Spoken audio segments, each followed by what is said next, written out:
Pasukan pertahanan Israel atau IDF melancarkan serangan udara terhadap 2 masjid di kota Khan Younis di jalur Gaza Selatan pada Rabu 8 November 2023.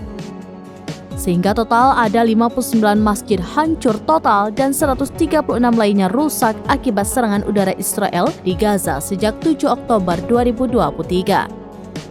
Kementerian Dalam Negeri Gaza mengatakan militer Israel mengebom Masjid Khalid bin Al-Walid dan Al-Ikhlas di Khan Younis.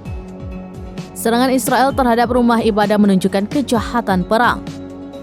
Sementara itu, dalam video detik-detik serangan roket Israel terekam kamera di sekitar Masjid Khalid bin Al-Walid.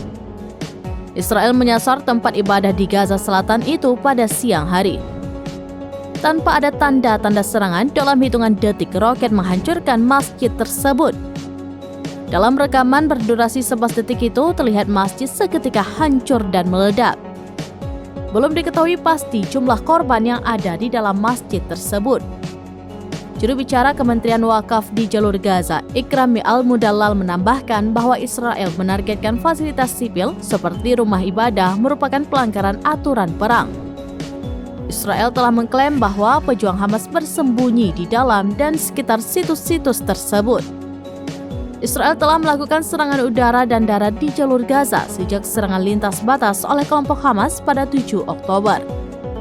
Sejak saat itu, sedikitnya 10.569 warga Palestina, termasuk 4.324 anak-anak dan 2.823 perempuan telah tewas. Di sisi Israel, jumlah kematian hampir mencapai 1.600 orang menurut angka resmi.